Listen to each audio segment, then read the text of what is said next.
I struggled with alcohol for a very, very long time. I started very young as a way to cover up my feelings, to self-medicate at the age of 12, and it went on for a very long time. Now, over these years of my recovery, sobriety, which has been many, many, many years, thank God, I have worked with so many people all over, thousands of people all over the world, helping them get sober, but we do it differently, you know, and we think that in order for you to have a strong run with sobriety, turning into full-blown recovery, you have to have some real basics down and some understandings that some people may agree with me and some people may not, and it's totally cool.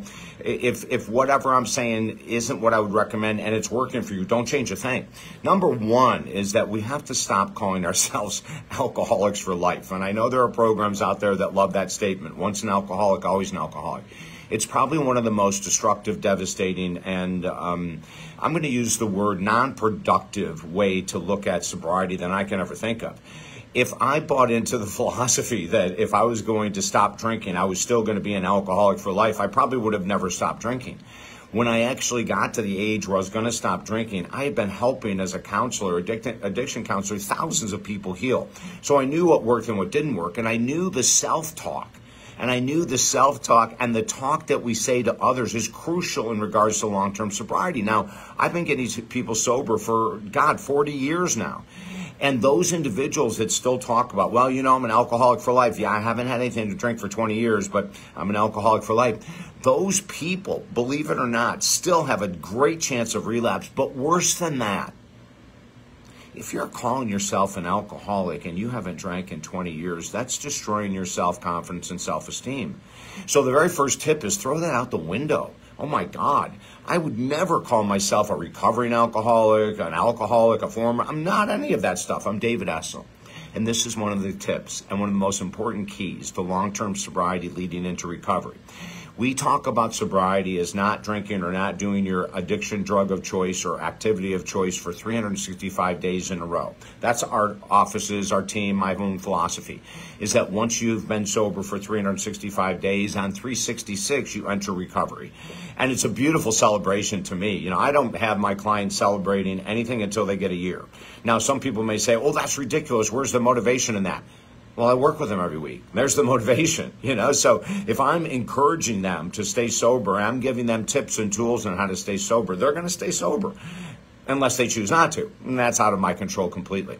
Next, we have to look at who we're hanging around with. You know, if we're still hanging around with people that drink regularly and encourage us to come out to bars or parties or whatever, and we're not even at the 1 year of sobriety, I would pull back on that. I made a move. It doesn't mean that you have to, but it worked perfectly for me. I made a commitment on the day that I got sober that I would not go anywhere where alcohol was served for 365 straight days. And it was the smartest damn move I ever made. For 365 days, if there was business meetings, they were breakfast. Otherwise, there was no business meeting because so many businesses wanted to meet at lunch, and people still have cocktails in 2024 at lunch. It blows my mind. Anyway, but that's their choice, not mine. And my choice was not to go to parties, not to go to funerals, weddings, anything where there was alcohol served for a year. It was brilliant. No one told me to do it. I just made a decision that if I stay away from it like that, it's just going to strengthen my resolve. And it did.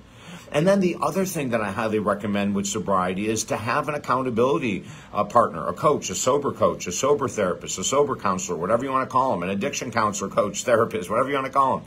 I would have someone at least monthly. If you have anywhere from 8 months or a year of sobriety, I'd have someone at least once a month to check in with. And I'm not talking about a sponsor at 12-step meetings. I'm talking about someone educated in the world of addiction recovery. And this isn't a knock on sponsors as deeply as you might think it is. It's just that, hey, listen, if I have a serious condition like alcoholism that I haven't been able to beat on my own, I want a professional that understands the background of addiction. How does it begin? Why does it begin? Why am I not an alcoholic for life? David, everyone's telling me I'm an alcoholic for life except for you. You're telling me I'm not. How come? See, you have someone like me in your corner. These are just some of the most basic tips in the world. The last thing I'm going to say is write down your triggers when you were drinking. What were the things that triggered you? When you were tired, did you drink? When you had a promotion, did you drink? When there was a holiday, a birthday, or was it just any reason whatsoever? When you were bored, did you drink? And I always ask my clients, make sure you have a list of those triggers. And if you have a craving to have a drink, see which one it is. Do you know that oftentimes it's boredom? That's easily solvable. We find something to do and the craving goes away. Listen, I'm David Essel, 45 years as a counselor, #1 best-selling author, minister, life coach, radio, TV, podcast host, and so much more. Addiction recovery is one of my specialties. Go to talkdavid.com. If you're struggling with any type of addiction whatsoever right now, maybe you're sober, but it's hard, go to talkdavid.com. We have a program, 100% guaranteed. No one else will do that but me, and I'm proud to do it because our program is that solid, and it always works when you do the work. Talkdavid.com. I'm David Essel. Have a beautiful, beautiful day.